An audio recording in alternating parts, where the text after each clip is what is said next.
Olá pessoal, tudo bem com vocês?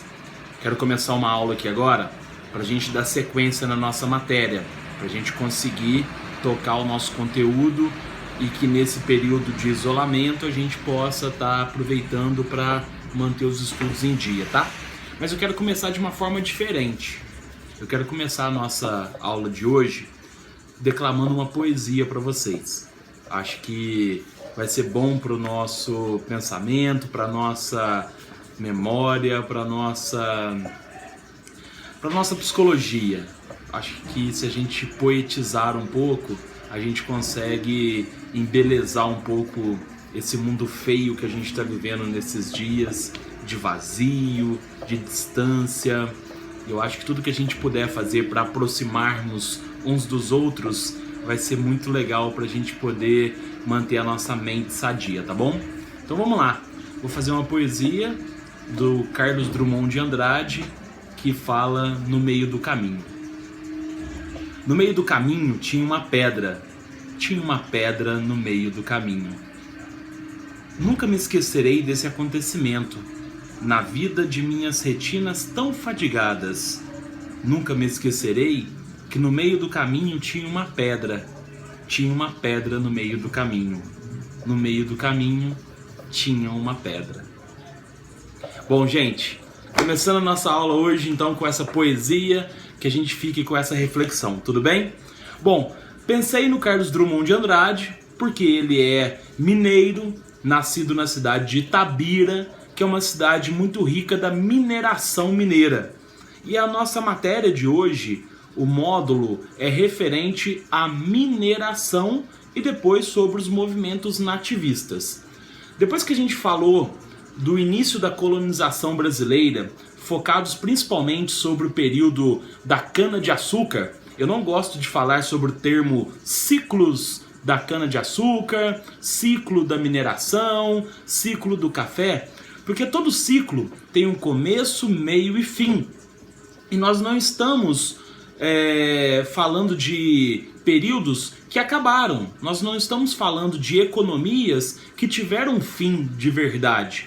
Por exemplo, o período da cana-de-açúcar teve o seu auge durante o período da colonização brasileira, mas ele não acabou. Até hoje o Brasil é um grande produtor de açúcar, somos ainda um grande produtor de cana-de-açúcar, assim como a mineração. Nós tivemos o auge da mineração no Brasil no século XVIII, principalmente ali entre 1750 até 1770, mas nós não acabamos com a mineração, tanto que o Brasil até hoje é um grande explorador de minérios, de pedras preciosas, de ouro. Nós temos ainda muitas jazidas de ouro que ainda são exploradas.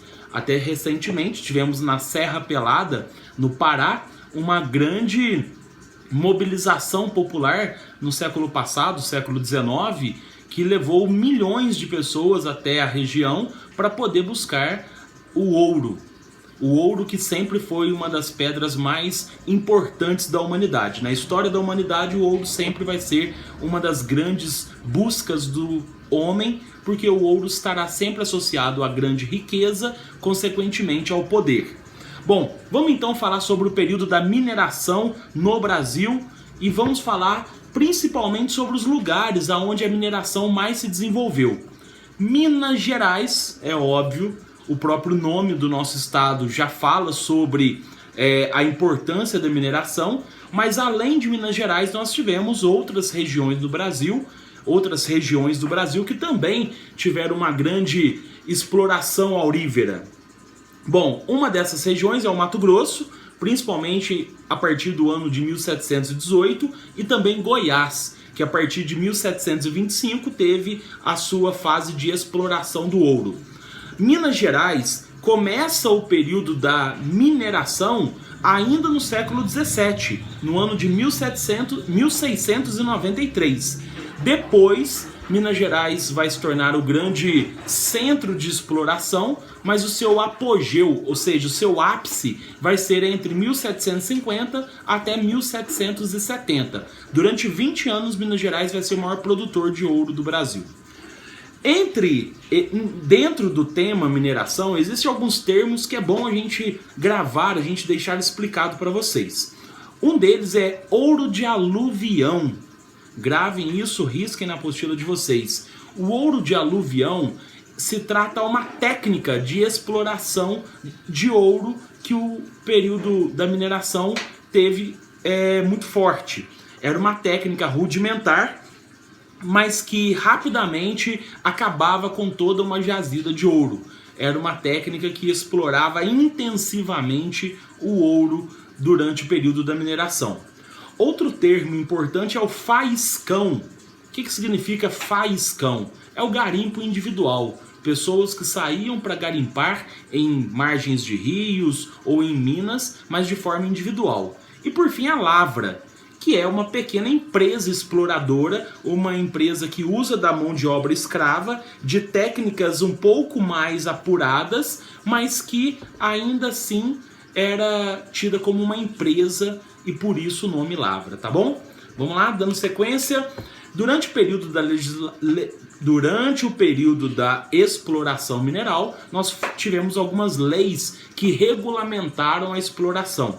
Uma delas, a Carta Régia, de 1603, que dava liberdade para a exploração mediante o pagamento do quinto, que era um imposto pago para o governo, para a metrópole portuguesa, pela exploração do ouro na colônia. Também foi criada uma outra legislação chamada Regimento do Ouro, de 1702, aonde disciplinava-se a exploração das terras que tinham ouro a serem exploradas. Essa legislação criava as datas, ou seja, as propriedades aonde se explorava o ouro. Essas datas tinham aproximadamente 4.356 metros quadrados a serem explorados a quem recebia autorização para poder explorar o ouro. Os tributos que eram pagos vinham desde o quinto, que significava 20% daquilo que era explorado pago como tributo à metrópole. Também nós vamos ter como um instrumento de cobrança dos impostos as casas de fundição, que transformavam os ouros em barras timbradas e já separavam o quinto que ia ser pago para o governo. Em 1725, a Vila Rica, que depois vai se transformar em Ouro Preto, vai receber essa primeira casa de fundição. Depois nós vamos ter a redução do quinto de 20% para 12% no ano de 1730. Depois isso vai ser modificado um pouco mais para frente. E em 1735 cria-se a capacitação, que significava que 17 gramas do ouro deveria ser paga a cada escravo que fosse de propriedade de quem fazia a exploração. Então, se você tinha uma lavra, por exemplo, uma empresa de exploração, a cada escravo que você tivesse, você tinha que pagar uma quantidade em ouro, 17 gramas de ouro, para poder continuar desenvolvendo o trabalho de exploração aurífera, tá bom? Essa é a primeira parte, daqui a pouco eu volto com a segunda parte.